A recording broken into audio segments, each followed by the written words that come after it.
Hello there and welcome back to another episode of the Lazy Girl's Guide to Podcasting. And in this episode, we are talking about 5 podcasting myths I used to believe, which actually I have to say, I'm kind of embarrassed that I used to believe some of these, but let's rock on anyway.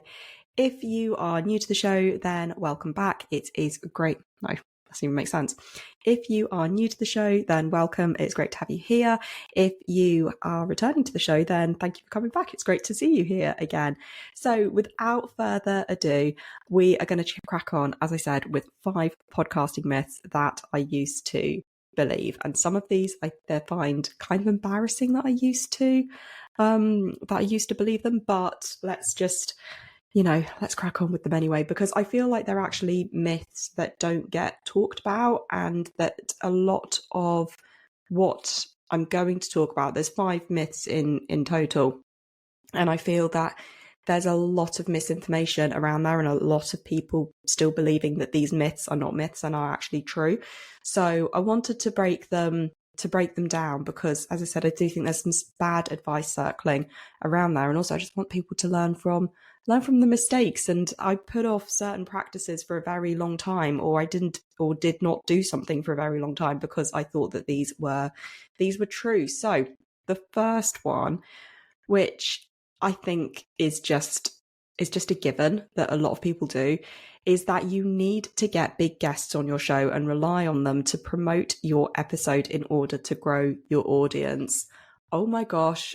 When I started my first podcast, The Confident CEO, I believed that this was 100% true, that I had to get the biggest names on that I possibly could do within the space that I was talking about. I had to get these experts with X amount of thousands of followers on social media, and that they would promote my episode, and it would be absolutely amazing because once they promoted the episode, then all these people would rush in to listen, and the podcast would be a huge success. I could not have been more wrong. And I just cringe now thinking about that, because it is just cringeworthy. But I'm going to give you an example. I'm not going to give you any names, obviously, because that would not be very fair. But for my first podcast, the Confident CEO podcast, I booked quite a big guest, very well-known individual in their niche for the podcast, which was super, super exciting because it was very, very nerve-wracking reaching out to them, being a new podcaster and a new podcast. And thankfully they said yes straight up. I didn't need to be too convincing, which was lovely.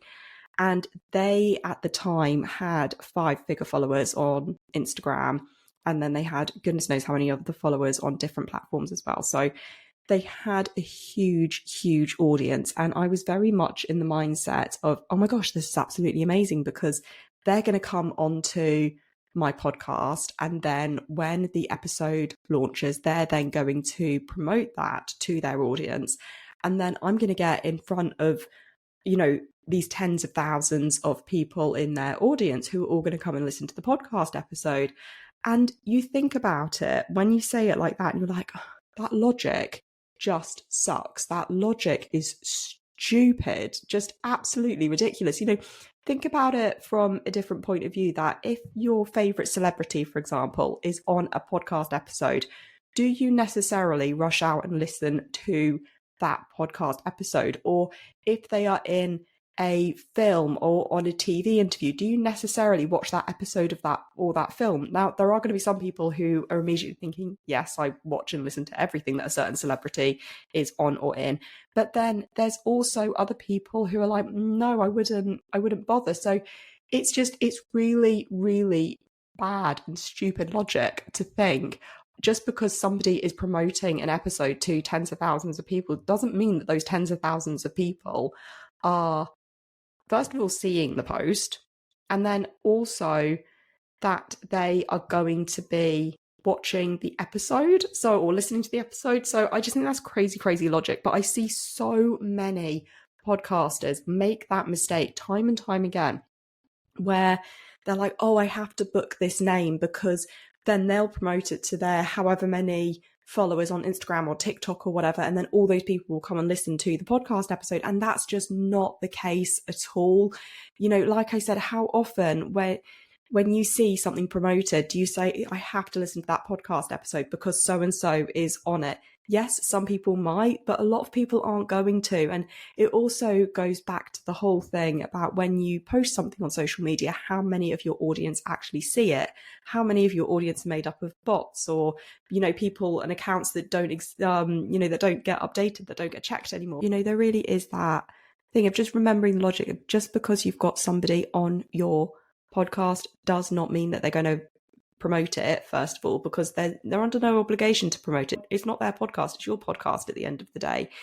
But even if they do promote it to their social media following, there's no guarantee that however many people in their audience doesn't mean that they're all going to come and listen to your episode. So that's the first thing. The next podcasting myth that I feel a lot of people believe is that you need to have the most expensive microphone and the most expensive software to get started. I have this question come to me so often where people say, oh, what microphone do I need, or which podcasting software do I need? And I tell them time and time again, I started off with a Blue Yeti microphone, which I'm still using, and also using GarageBand. I love GarageBand. I don't use it anymore. I now use Riverside. However, if you're just starting out and you want something that's easy to use and you don't want to spend any money, why not use something like GarageBand? Because at the end of the day, you can have the most expensive software. It's not going to make great content in the sense that it's you that's going to give it the content. A software program is only going to take it so far, because even if you edit crap content, the content still stays crap regardless of how well it's edited. So regardless of your microphone and software you use, as I said, to me, I think the most important thing is the content. The third podcasting myth that I used to believe was that reviews and ratings on podcasting directories influenced an algorithm to push your podcast in front of more people. And this is just not true. Oh gosh, I cringe because I listen back to earlier episodes that I used to do where I'd say, leave a review and a rating for the show because then it helps push the podcast out to more people via the algorithm. It just doesn't work like that at all. Reviews and ratings do help bring audience or bring new audiences and new listeners in, but that's only from the point of view that somebody will find your show and then they will look at your show and go, oh, it's got a load of 5-star reviews, it must be good, I'm going to listen to it. Or, oh, it's got a load of really good reviews, it must be good, I'm going to listen to it. Reviews and ratings for podcast directories are much more about a kind of confirmation that your podcast is good or not good, as opposed to giving the algorithm, I say that in inverted commas, the algorithm. It's not like TikTok or Instagram, what have you, where the more likes that something gets, the more it gets pushed to more people in the algorithm. It doesn't work like that at all. So thinking that reviews and ratings would directly push the podcast in front of more people, like I said, it just doesn't work like that. And Apple have actually confirmed themselves. And Apple have confirmed themselves that this is not how it works either. The fourth mistake that I used to make was thinking that episode artwork was a lame idea. I never used to buy into episode artwork, could not be bothered with it. And I'm now going through the back catalogue of episodes for the Lazy Girl's Guide to Podcasting to include episode artwork for all of the episodes, because I actually find it quite a cool thing now, especially since my Apple Podcast has updated and it actually shows me the artwork. But this is something that other directories like Spotify have had in place for absolutely ages. And essentially it's just it's similar to YouTube, when you're scrolling through a podcast, then you can see all of the different artworks that come up when with the episode list. And it is quite cool because it just gives you a different way of pulling somebody into listening to your episode. So I think that's quite a cool idea, and I don't know why I didn't jump on that bandwagon a lot sooner there. This episode is brought to you by Kia's first 3-row all-electric SUV, the Kia EV9, with available all-wheel drive and seating for up to 7 adults, with a 0 to 60 speed that thrills you 1 minute, and available reclining lounge seats that unwind you the next. Visit kia.com/EV9 to learn more. Ask your Kia dealer for availability. No system, no matter how advanced, can compensate for all driver error and or driving conditions. Always drive safely. The fifth mistake that I used to believe was that you should not include episode numbers in your podcast titles. Now, this is hugely controversial in the podcasting world, as in I find that some podcasters are diehard, you should never include episode numbers in your podcast titles, and other people are like, no, you should 100%. I used to think, no, you shouldn't. And the reason for that was because I read an awful lot of information where people were saying that it fills up too much of your title line and it's bad for SEO and all these kind of things. And those things may be true, but what I found, particularly with Lazy Girl's Guide to Podcasting, was the more episodes that I created, the more I found that I was saying to people, oh, go back to episode 32. Oh, listen to episode 5. Listen to this episode or that episode. And without actually giving a number, it's quite difficult, I realise, to scroll through trying to find that episode, particularly if you're looking on a podcasting directory which doesn't have the podcast episode numbers.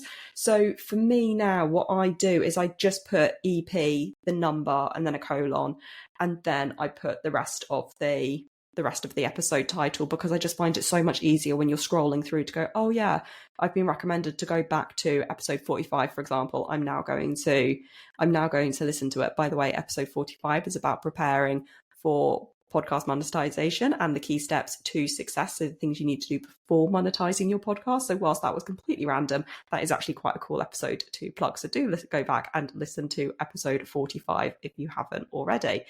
But the point is that I understand when people say, using the whole word episode and then a number and what have you, but from a scrolling point of view, from a way of referring people back to previous episodes, I actually find it really, really useful to be able to say, go to this episode, as opposed to go to this episode and here is a great long title that maybe I've got episodes of similar titles, or it's easier to just remember a number than it is a title anyway.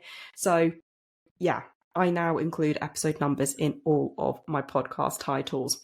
So those are my 5 podcasting myths that I used to believe, which I wish I hadn't believed them from the get-go. But I would love to know which of these podcasting myths have you believed in the past or do believe? Do you have a different opinion on them to me? I'm at Verity Songon over on Twitter and also at Lazy Girl Pod over on TikTok. And I'd love to see you on either of those 2 platforms, as they are where I hang out the most. Thank you for spending time with me, and I will see you next episode.